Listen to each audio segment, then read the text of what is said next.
ಶ್ರೀವಾರಿ ಕನ್ನಡ ವ್ಯಾಕರಣ ಚಾನಲ್ಗೆ ಸ್ವಾಗತ. 4ನೇ ತರಗತಿಯ ಕಲಿ ಕನ್ನಡದ ಪಾಠ ಕಾಡಿನದು ಸ್ಪರ್ಧೆ ಒಂದು ನೋಟ್ಸನ್ನು ನೋಡೋಣ. ಇನ್ನು ನಮ್ಮ ಚಾನಲ್ನ ಸಬ್ಸ್ಕ್ರೈಬ್ ಮಾಡಿಲ್ಲ ಅಂದರೆ ಸಬ್ಸ್ಕ್ರೈಬ್ ಮಾಡ್ಕೊಳ್ಳಿ. ಯಾವುದೇ ನೋಟ್ಸ್ಗಾಗಿ ಕಮೆಂಟ್ ಬಾಕ್ಸಲ್ಲಿ ಕಮೆಂಟ್ ಮಾಡಿ. ಮೊದಲನೇದಾಗಿ ಒಂದು ವಾಕ್ಯದಲ್ಲಿ ತರಿಸಿ. ಪ್ರಾಣಿ ಪಕ್ಷಿಗಳ ಸಭೆಯನ್ನು ಕರೆದವರು ಯಾರು? ಪ್ರಾಣಿ ಪಕ್ಷಿಗಳ ಸಭೆಯನ್ನು ಕರೆದವರು ಕಾಡಿನ ರಾಜ ಸಿಂಹ. ಕಾಡಿನಲ್ಲಿ ನಡೆದ ಸ್ಪರ್ಧೆ ಯಾವುದು? ಕಾಡಿನಲ್ಲಿ ನಡೆದ ಸ್ಪರ್ಧೆ ಯಾವುದು? ಆಶುಭಾಷಣ ಸ್ಪರ್ಧೆ.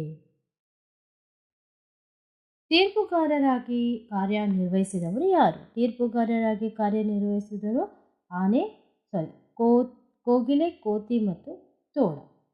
2-3 ವಾಕ್ಯ. ರೇಡಿಯೋದಲ್ಲಿ ನಾವು ಪ್ರತಿದಿನ ಯಾವ ಯಾವ ಕಾರ್ಯಕ್ರಮವನ್ನು ಕೇಳಬಹುದು?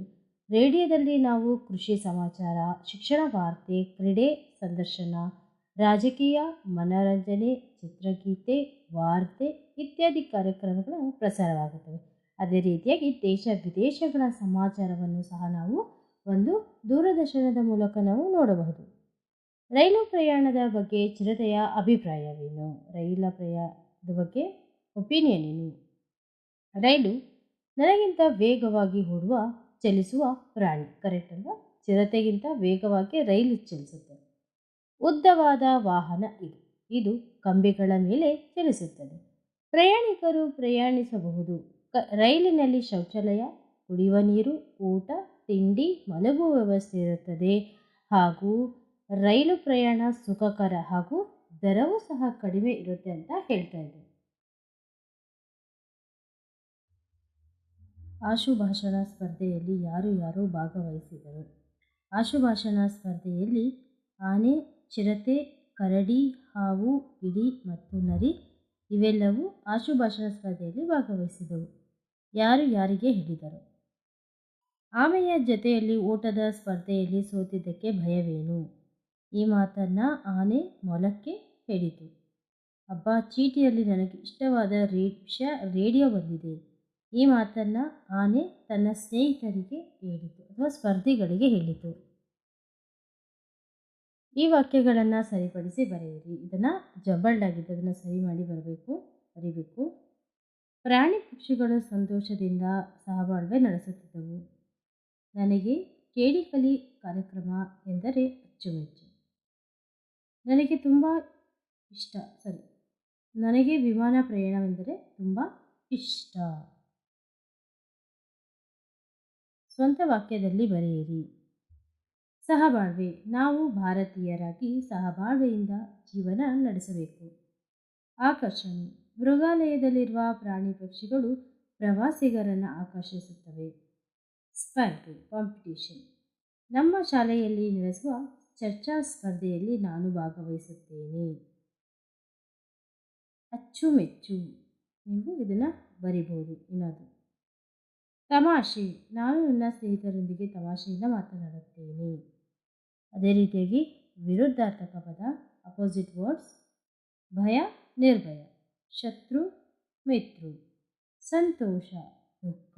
ಮುಕ್ತಾಯ, ಆರಂಭ.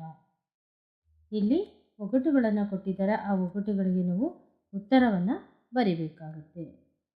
ಜುಟ್ಟುಂಟು ನಾರಿಯಲ್ಲ, ಕಣ್ಣುಂಟು ಮನುಷ್ಯರಲ್ಲ, ನೀರುಂಟು ಬಾವಿಯಲ್ಲ, ಹಾಗಾದರೆ ನಾನು ಯಾರು? ತೆಂಗಿನಕಾಯಿ. 2 ಕಂಬಗಳುಂಟು ದೇವಾಲಯವಲ್ಲ, 2 ಮೊರಳುಗಳುಂಟು ಕೇರವಾಗುವುದಿಲ್ಲ, 1 ಕಹಳೆಯುಂಟು ಊದಲಾಗುವುದಿಲ್ಲ, ಹಾಗಾದರೆ ನಾನು ಯಾರು? ಆನೆ. ಮರದ ಮೇಲಿರುವ ಪಕ್ಷಿಯಲ್ಲ, ಹಸಿರಂಗಿ ತೊಟ್ಟಿರುವ ಬಾಲಕನಲ್ಲ, ಕೆಂಪು ಮೂತಿಯುಂಟು ಗಿಳಿಯಲ್ಲ, ಹಾಗಾದರೆ ನಾನು ಯಾರು? ನಾನು ದಾಳಿಂಬೆ ಹಣ್ಣು.